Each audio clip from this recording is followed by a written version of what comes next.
In this module, we're going to take a look at abortion, and we're also going to talk about adoption at the end of it, and we're going to hear a testimony of a couple people who have had abortion in their past.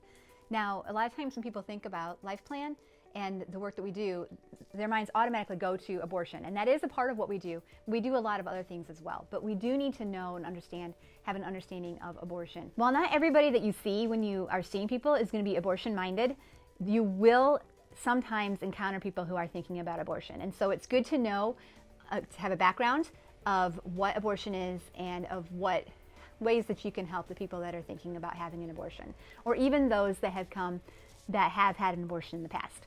Before I go on any further with this module, I do want to speak to those of you who are out there watching this who may have had an abortion. And we are so glad that you are allowing God to use your story to help other people, that you found your way here. But we also want to make sure that you have had your own healing. So if you have had an abortion in the past and haven't gone through any healing or haven't talked about it, that's something that's really important to take care of before you start seeing clients, because some of the issues they have might bring up some issues from your past. So it's important for you to deal with that. So if that describes you, then you're going to want to stop this module right now and go and talk to somebody on staff or your shift leader and let them know so that they can help you get the healing that you need. All right, so let's talk a little bit about abortion. First of all, I'm not going to go into a description of all the different types of abortion. You're going to be watching a little video as part of this module after this that will go over some of that. And I know it might be tough to watch that stuff, but it's not a gory video. It's just going to share the facts, and it's important that we have the facts. It's important that we know and understand what actually does take place in abortion so that we can help the women and the men who come to us to have a better understanding of that. Because a lot of times they're just going on what they hear from the world or from the culture, and they don't have the full knowledge of what actually goes on. So it's good for us to have that, so please do watch that video. You don't need to memorize all the different parts and things going on there, but it's good to have that background at least so that you can know that stuff. But I do want to give some brief apologetics. So why is it that the church, that Christians are against abortion? Why is it that we have a problem with abortion? Well, first of all, it goes back to the fact that we are created in the image of God, that every life is created in the image of God, that both the baby in the womb and the baby's mom and dad are created in the image of God, and as such, their lives have value. And that value is always in their lives. They have value from the moment of conception. We know from science that life begins at conception, and value of life begins at conception as well. You can look at Psalms 139, where the psalmist is talking about how God created us in our mother's womb and knit us together in our mother's womb. We are fearfully and wonderfully made. And so that's a great psalm to go back to. You also might remember the story of John the Baptist and Jesus, when their moms were both pregnant with them. When Elizabeth first met Mary, and Mary was, I believe, 3 months pregnant this time, or she was pregnant this time, and she met Elizabeth, the baby inside of Elizabeth's womb leapt for joy in the presence of the baby inside of Mary's womb. There was life at that point. Also, to keep in mind is that when we're dealing with women who are abortion-minded, we're dealing with 2 or more lives. It's not just the life in the womb that we're concerned about. And we are concerned about the life in the womb. We want the woman to choose life, and we want that baby to be able to live. But we're also concerned about that woman's life. And as we're going to spend the majority of the time talking about the consequences, the things that can happen after an abortion, that woman's life is also in jeopardy when it comes to abortion. We at LifePlan are concerned with both. We want to love both.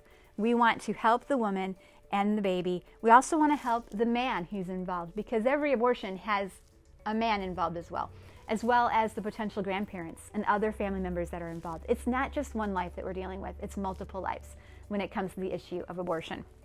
So who is vulnerable for abortion? What are the type of people that you would think of who would want to have an abortion? So take a minute and think about that. Maybe you can jot some down. Who do you think are the most vulnerable people to have an abortion? Like if you saw that person, you'd say that person is in danger of maybe having an abortion. Well, let's take a look at some of the things that are involved with somebody who might want to have an abortion. First of all, it might be somebody who wants to postpone pregnancy. They want to be pregnant, but not at this point in life. And so when they do become pregnant, that's a problem. And so they decide on abortion because they're not ready for that yet. That's one type of person. Maybe also someone who wants to stop having children. And this is something that we don't often think about, but many of the women who have abortions already have children that they're raising, and another child comes along and they don't think that they can handle that one, or they're ready to stop having children, and so they will look to abortion as the solution. We've had clients like that before who've come, who already have children and just are like, I can't have another child. I don't want to have another child, and so they look to abortion. Other people who are vulnerable for abortion include people who have financial struggles, relationship struggles, health problems, anything that might make them think that they're not fit to be a parent at that time. They might say, how can I have a child? How can I bring a child into the world? I can't even take care of myself, or I can't even afford to live myself. How can I afford a child? And so they have those problems. Also, unusual circumstances, and by unusual circumstances, I'm talking about people who have situations of maybe being a victim of rape or abuse. Those are people who are vulnerable for abortion, and a lot of times that's where Christians, or some people will put that it's okay to have abortion in an instance of rape or abuse, and that's not always. I mean, we believe that life is important no matter how life is conceived, and that you're just adding trauma to trauma when a woman who's been raped goes and has an abortion. We'll be talking a little bit about that later. Also, people who have wrong or limited information, and this is why it's important for us to have the correct information and be able to give that correct information. Because some women will say, well, it's just a blob of tissue, or I just have to take a pill, and they don't realize what really is involved in abortion, and so they think it's okay, and it's fine because they're going on what the world has told them and what they've learned from other sources. And so we have to help educate them, because every woman, every man deserves the truth. And so that's what we're doing when we educate ourselves about abortion and then educate them about abortion. We're helping them to see the truth. And we go through that. So really, honestly, anyone, given the right circumstances, is vulnerable for abortion. Anybody who finds themselves in a circumstance, if they're in the right set of circumstances, could consider abortion. So we need to look at every client that comes in as a possible abortion-minded woman and go from that perspective of it and helping them through the situation they have. I want to share some stats here. This is from a book called Abused Women Silent No More by David Reardon. And these are some of the things that he talked about in his book that he discovered. In a study of 252 women who suffered psychological problems after having abortions, 53% felt forced into the abortion by others, and 65% felt forced by their circumstances. So these are people who think, I have no other choice. I'm forced. Either my partner is forcing me to do this, or my circumstances are forcing me to do it. And it's the only solution they can see when they get to that point. Conversely, 83% stated they would have kept the pregnancy if they had been encouraged to do so by one or more persons. That's a really huge stat. 83% would have kept the pregnancy if someone would have just encouraged them that way. And of women who suffer post-abortion trauma, 45% went to the clinic for abortion hoping for a miracle option, which would have allowed them to avoid the abortion and keep the baby. A lot of times, these women, again, they think this is the only choice they have. They can't see beyond that, and so they need help seeing beyond that. They need help being able to see that they can navigate that and make it through that. Many women who abort do not want to choose abortion. That's not something they ever said they wanted to do, and they never thought they'd be in that circumstance. But again, they don't see any other way around it. It's good to keep that in mind when we think about that, because we can be those encouragers and we can help people just to see that there is another way and that they don't have to walk through it alone. Abortion doesn't have to be their only choice. Okay, so let's talk a little bit about the impacts of abortion, and I'm not going to go into a lot of this, but just know that there are impacts of abortion on the woman as well as the rest of her family that are physical impacts of abortion, emotional, relational, and spiritual. All of those different ways can be affected. Physical, there can be a lot of other physical problems that can have later, possibility of infertility even, can be an issue in the future. Emotional, they can have a lot of emotional scars and hurts from this. It can be very difficult for them to deal with it. Sometimes, like on the anniversary of the abortion, they can start to suffer these emotional problems again. It can just be really difficult to get over the guilt that they might have later, especially if they were highly religious and this was something that they never had considered for themselves before and felt forced into it. It can lead to a lot of issues too. And then relational. There's a lot of issues that can happen even in the relationship between the woman and her partner that can happen after an abortion that can be really difficult. And then spiritual consequences as well in their spiritual life. So all of those things can happen, and it also impacts men. And so I want to talk real briefly here about the impact of abortion on men, because again, there's two people involved in this when there's an abortion, and men can be affected too. So I'm going to read just share a few things about how men can be affected. For many of men, this is from an article that talks about the effects of, what are the effects of abortion on men, found on revealmosaic.com. And it talks about some of these that, first of all, an experience when they go in to have the abortion. This is coming from a man's perspective. It's an experience characterized by isolation, getting a cold shoulder from the abortion clinic staff. About 70% of men are barred from being with their girlfriend or wife during the abortion procedure. And 90% are not allowed to see their partner during the hour-long recovery period afterwards. So they feel isolated a lot of times when they go in. They're not able to be with them. And they can have long-term effects. And some of these effects that have been noted, here's some of the effects that have been noted on men. Helplessness. Men often feel powerless to intervene when their partner decides to abort the child against their wishes. Grief. Abortion causes many men to experience intense grief over the loss of their child, as well as the loss of fatherhood. Guilt. Because they've had no legal say in abortion, many men defer to their girlfriends, wives, or daughters to make the decision. And then they feel guilty. This causes would-be fathers, grandfathers, and other male relatives to experience intense guilt over neglecting their biological role as protectors of children. Many men also feel guilty over not experiencing some physical trauma, the same physical trauma as the women who underwent the procedure. Interesting. And if the man pressured or even coerced his partner into having the procedure, feelings of guilt may be more severe. Other things include emotional difficulties. Here's some emotional effects of abortion on men. A man may have greater difficulty expressing affection toward loved ones, including his girlfriend, wife, or mother. Post-abortive men often suffer from increased anxiety, and some men have experienced symptoms of post-traumatic stress disorder after losing a child to abortion. They also might turn to substance abuse and become addicted. They can have difficulties with addiction because of using substance abuse as a coping mechanism, as well as sexual dysfunction. Abortion can change sexual function for the male partners of women who had the procedure. So this can become a very difficult thing for them as well. So there are effects of abortion on men as well as on women. So we need to keep that in mind when people who come to us with that issue, that it's not just the woman who's being affected by this, it's also the man who's being affected by this. All right, so now let's talk about how you talk to somebody who is considering abortion. And I'm just going to give a few ideas of how to go about having this conversation if you have somebody who comes in who's considering an abortion. And first of all is listen and love. I think that's so important, just to provide a listening, non-judgmental ear.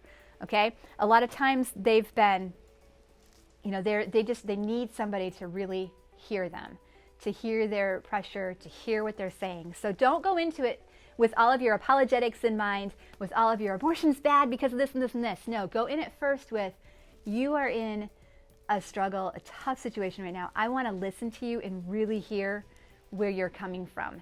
And so go in there first. Think about Romans 12:15, which talks about rejoicing with those who rejoice and mourning with those who mourn. Women who are considering abortion are going through a mourning process. They are grieving the loss of something, and they think this is the only way. And so mourn with them, hear them, and really love them. And that'll go a long, long way in helping out. Also remember crisis counseling. We talked about crisis training in an earlier module. Do that. Do those steps. Use those to help you as you're talking with somebody who's abortion-minded. Also remember that you are not in that room alone. You may feel unprepared, but God is in there with you. You are prayed for. I love thinking about this. We have people who are praying for us. We've talked about the importance of having personal prayer warriors, people praying for you. They're doing that on a regular basis. You are prayed up to go into that room. God's going to take control. So just go in there and just rest on that and just think, I'm just going to let him use me, whatever I say. He can take those words. He can use them. He can help with that. So just trust God to use you, whatever you say, and go in there and just be a willing vessel, somebody who's, again, ready to listen and love and help, knowing you're not in there alone. Also, send her home with resources. If you have an abortion-minded woman, do not send her home empty-handed. Give her stuff that she can read later. And a couple of things that we have here at LifePlan that we use is this little magazine. This is Before You Decide, and it's a smaller magazine, but it's got a lot of information inside of this. This is available at all of our locations. You can give them this. You can also give them this one. This is a bigger version, got the same information, also called Before You Decide. And then there's really this cool little app that you can get on your phone, that you can get free on your phone, and then you can help your client who comes in have it free on their phone as well. And it's also called Before You Decide. And so you just download that app on your phone so you can have it, and you can help them, and they can have those things when they go home. So these are good things just to give them in their hands that they can look at later. Give them those resources. Encourage your client, encourage her to come back for an ultrasound. They have to have an ultrasound anyway before they can have an abortion, and that's a good way to encourage them on that, to say, you know, before you have an abortion, you have to have an ultrasound. Why don't you come have it with us? Let us take a look at that and see, make sure you have a viable pregnancy. And one thing that that does is buy you time as well. Because if she's going to come back for an ultrasound, if she comes back for that appointment, that's another few days or a week that she hasn't had the abortion yet. And it gives more time for her to really think about it, to think about the things you've talked about, for us to pray for her. So it's good to try to get her to come back for that. So always make sure that you refer that for an ultrasound, that you get her connected with our nurse director and get that taken care of as soon as you can when you have someone come in that's abortion minded. And again, I say this, remember, it's not up to you. You can't make the decision for her. You can give her all the best information. You can do all the loving. You can do everything exactly as you're supposed to do. But ultimately, the decision is hers. And whatever decision she makes, we want to be here for her. So communicate that to her. You know, say to her, you know, whatever decision you make, if you decide to have an abortion, we're still here for you. So if you have an abortion, you need to come back and talk to us. Please do that. We want to still help you with that. Let her know that you're there no matter what. And just remind yourself, it's not up to you. No matter what you do, you can't be the one to change her mind. So we just have to do what we can and then just pray and let God take over and see what happens there. Again, I said this before, I'm going to say it again. Encourage her to come back. Like I said, even if she decides to have an abortion, remember, we're here for you. Please come back. Schedule an appointment. If she has an abortion scheduled, have her schedule an appointment for after that so she can come back and just talk to somebody about it. We want to get her back in the doors. And then this is important. I think it's often forgotten. After she leaves, talk to a staff member to process, pray, and get her on a prayer list. Don't go home without processing this. It can be, if you have a session with a client who's abortion-minded, it can be really tough emotionally afterwards. And you might not be able to stop thinking about it. So it's so very important that you talk to somebody about it, and somebody that's in the building. It's not a breach of confidentiality to talk to a staff member about a client you just saw, and to have that person pray with you and help you process that before you go home. So please make sure you do that. And then also, we want to get her on a prayer list. And we do this really generally. We don't put any names. We just put a general prayer mail out for all of our prayer warriors. And so we want to make sure that happens as well. And that's another reason it's important to talk to a staff member after you've had a conversation like that. There is hope. I want to end this part with this. There is hope for those who have had an abortion. We talked a lot about what some of the effects are, consequences of that, and difficulties there. But there's hope for those who've had an abortion. God can heal and can redeem your clients. He can make beautiful things out of ugly stories. Nobody is unredeemable. Grace is enough for everybody, even somebody who's had an abortion. And so we want to make sure that we communicate that to our clients, and that we love them and help them to recognize that there is hope and healing. We're going to put a story on here now, and this next story is the story of Serena Dykson. And Serena is an amazing young woman. I met her, it would seem by chance, but it wasn't by chance. God had that orchestrated, I am 100% sure. We met, and we've been able to get to know each other. She spoke at our banquet in 2019, I believe it was, and maybe 2020.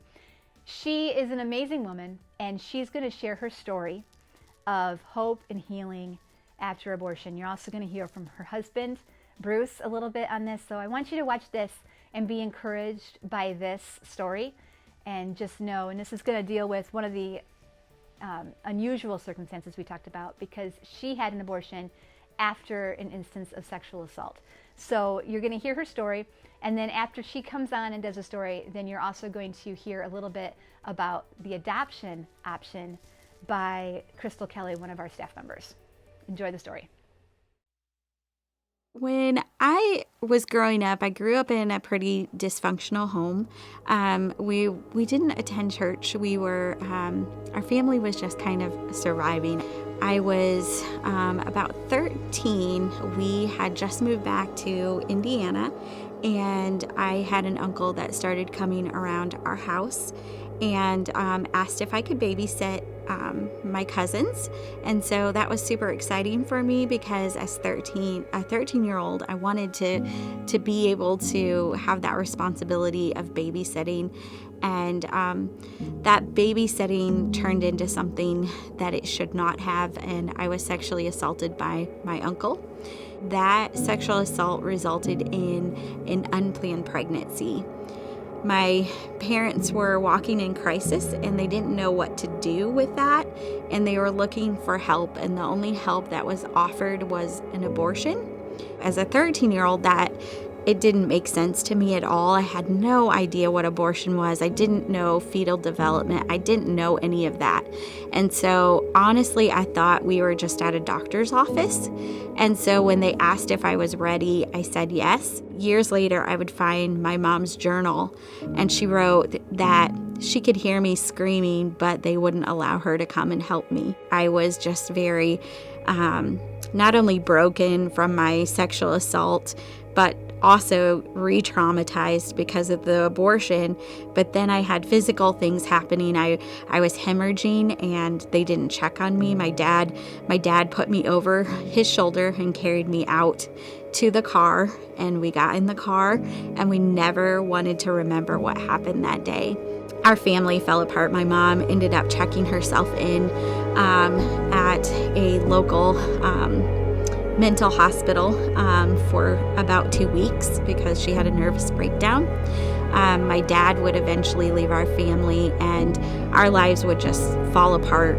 I mean, it was falling apart before, but this just added to it. When I was 16, I ended up pregnant again, and Planned Parenthood had been in our school. And so we thought we could trust them. And so we went to Planned Parenthood. And of course, I had a positive pregnancy test. And so they said, well, you're poor, you're young, you're in school, you should abort your baby. And at 16, I knew what abortion was, and I knew that that was not an option for me. And so we got in the car, and I looked at my now husband, and he kind of looked at me, and he said, "What do you think about abortion?" I had no idea what we were going to do. 15, 16-year-old, scared, very unsure of the future, zero answers, no plan of action, just attack what needed to be attacked and try to go from there. He had grown up in the church, but that was something that his family never talked about. And I just shared my story with him, and he just looked at me and he said, okay. He's like, I don't know how we'll figure it out, but we'll figure it out.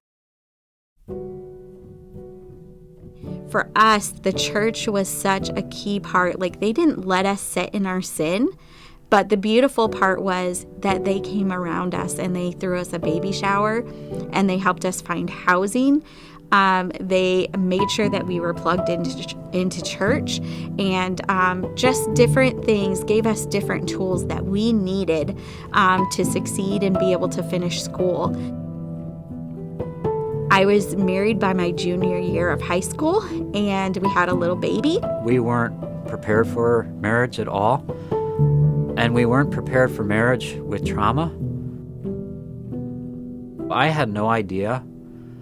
I would bump into situations with Serena at the time, and I think, okay, well, I've met that mark, and now things are going to be good. And then things would change, and I feel like the goal was moved.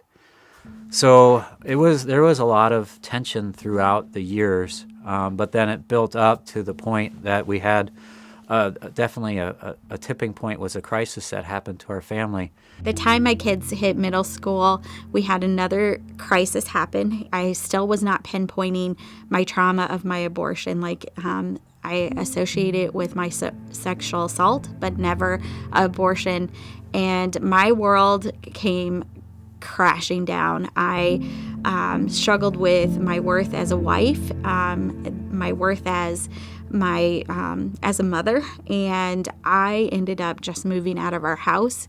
I was going to file for divorce because I thought, you know what, I'm not even worthy enough to be a mom or a wife. I'm not worthy enough for that. And I'm not worthy enough to be in the church. I'm not worthy enough for all these things. And so I started totally self-destructing. I started using drugs. I started drinking. I was just running full force to anything that would destroy my life. And the enemy was just having a heyday with that. He just loved where he had me. I was just in the pit of hell, to be honest, just in this pit. And I didn't know how to get out of it. And one night I went out, had a heavy night of drinking, and I had gotten used to texting people and they would come and rescue me. And that night I started texting people, and one by one they said no. Well, I got in my car and I just sat in my car and I just started crying. And I was just like, God, I have no one but you right now. And God met me in my car that night, and he just lavished me in this love that I had never felt in my life. And I knew that I needed to go home both physically and spiritually. And by God's grace, I made it home, and I didn't hurt anybody. I was too intoxicated to drive, but God was there. I got home, and Bruce met me at the door, and he welcomed me in. And it wasn't that I deserved any of that, but God had been working on his heart. God started repairing our marriage. I started going to counseling, which was really, really hard for me. I shared about my sexual assault, but never my abortion, because I thought if he knows the truth, he's going to take that back to our church. And that was a real fear that I had, that I didn't want anybody in our church to know. And there was one day that I was in my living room and I was in God's Word. The Holy Spirit just met me and just asked me the questions of, did I pull you from the pit? And I knew God had pulled me from the pit. And he said, did I take up your case? And that word case just penetrated my heart, because I knew as a sexual assault survivor, that word case, God is, the courts and fighting, that just meant so much to me. And he said, did I redeem your life? And I knew he had redeemed my life. And I knew at that moment that I needed to make the choice to forgive. I had to forgive, and I had to lay that at the foot of the cross. And so I made the choice, and it was a choice to forgive, because what was happening is that I was drinking the poison of unforgiveness, and it was not hurting anybody but myself. And it doesn't mean that they're off the hook. It doesn't mean that at all. It just means that, you know what, God sees them as broken people, and he wants to redeem their lives as well. And so I forgave them. God began to stir in my heart to do a memorial service for post-abortive mothers and fathers. And I just remember thinking, God, I don't know what I'm doing, but I will do what you asked me to do. And so I started planning this memorial service. And the night before we were going to have the memorial service, I hopped on my social media, and that's when I saw the story of the abortionist that I had been taken to. He had been hoarding 2,411 babies in his garage.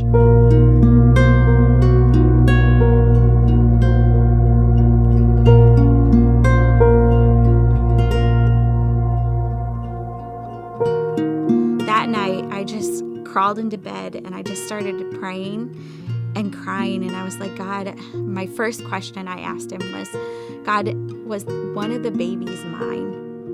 I just remember the Holy Spirit saying, your baby and all the babies are with me. And why do you think I asked you to share the rest of your story?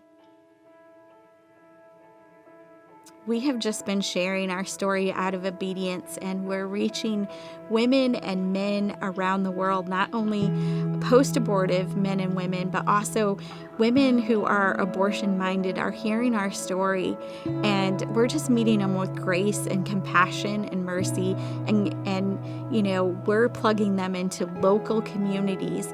We get to love them from afar, but we want that local connection.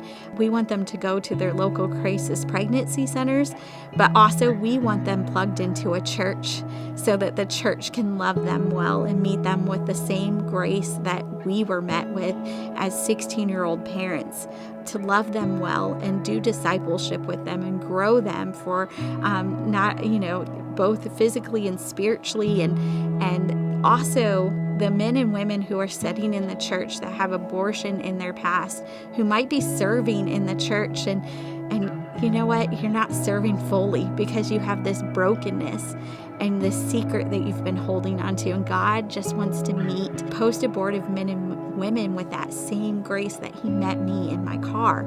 And so it's just this beautiful process of God setting the captive free.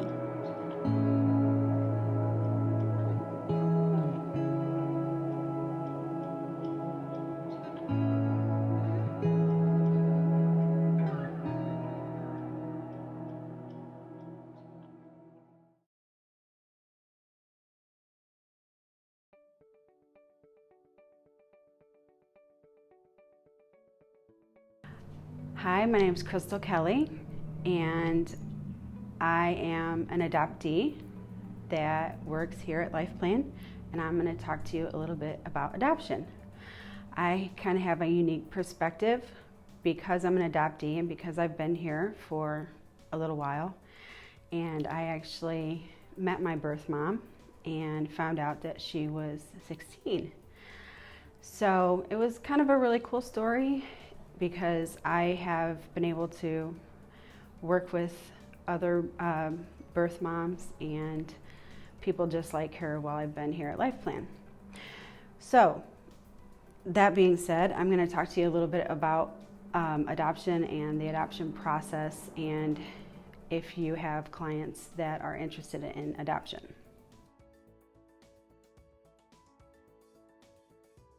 The easiest way to talk to a client about adoption is to just bring it up as you would any other question that's on the form. We need to get in the habit of doing it, and we need to do it with every new client that we have and every test client that we have. When I bring it up, I use the forms, and that is, I think, is the easiest way to do it. It is a question that's already on our form, and I just bring it up. Are you planning to parent? And I bring it up just like any other question on the form. Adoption doesn't have to be an awkward conversation with the client. We just had a training, and the way she explained it to us was to use it as an educational tool. And when we do that, we stack the odds for life. And I loved the way that she said that, and it's really stuck in my head. She said, bring it up with every test client and with every new client. I actually took her advice, and I did that with the next few clients that I had, and I was really surprised by the results because she was absolutely right. I had two pregnancy tests right in a row after we had that training. One was just a typical test. The other was a woman who had children already, and I just brought it up and asked her, just like on the form, just like I do with every pregnancy test, do you plan to parent? And she paused, and she wasn't sure. And I asked her if adoption might be an option for her, and she said that she had a 2-year-old and she had maybe a 5-year-old, and she said that in her family they had actually offered to adopt her 2-year-old so that she could keep and parent the baby that she was expecting. So this was just a real confirmation for me that adoption is never off the table. And I think we make assumptions when we think that people who already have children are just going to either abort or keep their babies. And I think that would be a bad assumption on our part. We want to keep our language positive, never negative, when we're bringing adoption up, especially if you're not used to talking about adoption and you may be stumbling. Sometimes words are hard for me. And sometimes you might feel awkward about it. We don't want to say, give your baby up. We don't want to say, what's some other ones? Give your baby away. You want to say, plan to parent, or make an adoption plan, or place your baby. But it needs to be a negative, or it never needs to be a negative. It always needs to be a positive phrase. If you have a client that is interested in adoption, you need to have them come to connect them with me or Lisa or Debbie, and then we will connect them to the organization that we use for adoption. The other official part is that no one who works with LifePlan can be referred to adopt that child. The adoption process is very modern. It's changed a lot in the sense that a lot of it is done online, and it is much more focused on the birth mom than it used to be. The birth mom will get connected with the organization, and the organization will do so much of it online, which is really how everything operates now. She'll be sent like the families that she can choose from, and everything is up to her. Where she wants her baby to live, the type of family that she wants her baby to be raised by. Like, the agency even told us that they had a birth mom who said she wanted her baby to be raised somewhere with snow because she grew up in California and had never seen snow. That was something she wanted. That was something that she got.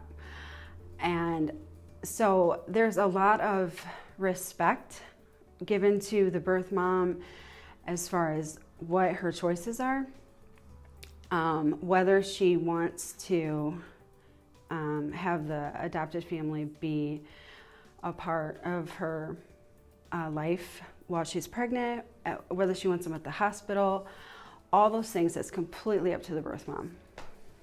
So I hope this was helpful, and please don't be afraid to talk to your clients about adoption. So that is our module on abortion and adoption. I hope that as you've gone through here that you've been able to glean a few things that you can use as you serve at LifePlan, and also some things that you can maybe help educate other people on.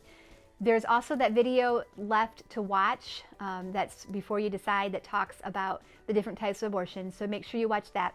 And then once you've watched that one, go ahead and answer the discussion questions, and go meet with your shift leader or staff member to discuss this module further. Thank you.